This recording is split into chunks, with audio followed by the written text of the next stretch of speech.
এবং আমি আজকে বলতে চাই, আমার দলের সিদ্ধান্ত, দল যেটা সিদ্ধান্ত দিবেন সেই সিদ্ধান্তের সাথে আমি 100% একমত। সেটা আমি যদি পছন্দ নাও করি, আমার মতের সাথে নাও মেলে, তো আমি আজকে বলবো, আর কোথাও না হলেও আজকের মতো বলতেছি, ভবিষ্যতে পরে আটঘরিয়ার কোনো মসজিদের জামাতের কোনো ইমাম কোনো মুয়াজ্জিন আযান দিতে পারবে না, জামাতের কোনো ইমাম ইমামতি করতে পারবে না। এটা পরিষ্কার ঘোষণা। যেখানে যাবেন আগামী জুম্মায় প্রতিবাদ করবেন। জামাত ইসলামের কোনো লোক, তারা মিথ্যা কথা বলে, এদের বিরুদ্ধে নামাজ হয় না, এদের বিরুদ্ধে নামাজ হয় না। এবং এরা কত মুনাফেক এবং কত এরা যে বাজার মসজিদের তালা মেরে চলে গেছে, মানে ওরা তো অন্যায়কারী। এবং মসজিদের ইমাম এবং মুয়াজ্জিন দুইজনই তারা তালা মেরে চলে। কালকে জুম্মার নামাজ পড়তে পারেনি মানুষ, মসজিদে পড়তে মাঠে পড়েছে। আপনি চিন্তা করতে পারেন। এর প্রতিবাদে আমি বলবো, আটঘরিয়ার মানুষকে আমি বলবো, সচেতন মানুষকে বলবো, সাধারণ মানুষকে আহ্বান জানাবো, এই জামাত শিবিরদের বিরুদ্ধে রুখে দেওয়া। এটা স্বাধীনতা বিরোধী, এরা এরা এরা রক্তকাটা গ্রুপ, এরা বাংলাদেশ স্বাধীনতা বিশ্বাস করে না, এরা 52 সালের ভাষা আন্দোলনকে বিশ্বাস করে না, ওরা শহীদ মেরা যায় না, ওরা জাতির স্মৃতিসৌধে যায় না, এবং ওরা বাংলাদেশ স্বাধীনতা স্বীকার করে না। এটা এমন কোনো ব্যাপার না যেখানে 30 লক্ষ মানুষ শহীদ হয়েছে, মা বোন ইজ্জত দিয়েছে, হ্যাঁ, যেখানে ঘর বাড়ি জ্বালিয়েছে, সেই পাকিস্তানিদের সাথে তারা দোষর ছিল, প্রতিষ্ঠিত দোষর, তারা অস্বীকার করতে পারবে না। তারা রাজাকার সৃষ্টি করেছিল, রাজাকার সৃষ্টি করে স্বাধীনতার বিরুদ্ধে তারা অবস্থান গ্রহণ করেছিল। আজ পর্যন্ত তারা স্বাধীনতাকে স্বীকার করে না, তার মুক্তিযুদ্ধকে মুক্তিযুদ্ধ বলে না।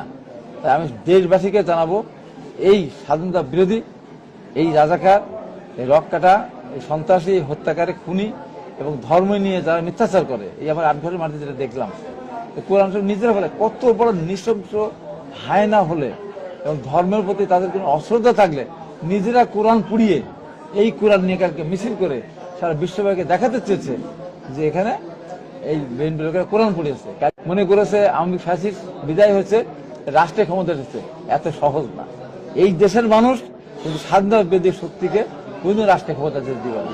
এবং এরা মৌলবাদী, এরা শুধু নিজেরটা ছাড়া বাইরের কোনটা বোঝে না। এরা নিজেদেরকে প্রতিষ্ঠিত করার জন্য মিথ্যা কথা বলতে এদের এতটুকু বাধে না। আমাদের লোকেরা কোরআন পড়াতে পারে না, কোরআন পড়ায়নি। আমি এইটুকু বলবো, বিএনপির কোন নেতা কর্মী যদি তার প্রচন্ড রাগ হয়ে যায়, তার বাবার সাথে যদি ঝগড়া লাগে, এই বাবাকে ছুরি দিয়ে কোপাতে পারে, রাগের বশবর্তী হয়ে। তার ভাই বোন যদি তার সাথে অবিচার করে, অন্যায় করে, তাদেরও কেটে টুকরা টুকরা করতে পারে। কিন্তু বিএনপির কোন নেতা কর্মী কোরআন পড়াতে পারে না, এটা আমি দায়িত্ব নিয়ে বলছি। এবং ঘটনা ঘটিয়ে এখন বক্তব্য করছে যে ফিলিস্তিনদের উপরে যে অত্যাচার করছে ইসরায়েল, আমাদের জামাত ইসলামী নেতাদের উপরে বিএনপি ওই ধরনের অত্যাচার নির্যাতন করতেছে। এই যে মিথ্যাচার, তারা যদি একটা ফুটেজ দেখাতে পারে যে আমাদের কোন লোকের হাতে লাঠি আছে, আমাদের কোন লোকের হাতে ছুরি আছে, যে আমাদের কোন লোক কাউকে আঘাত করতেছে, তাদের সব দায়িত্ব মেনে নেব। আর এই মিথ্যাচার যারা করতেছে এদের বিচার হতে হবে।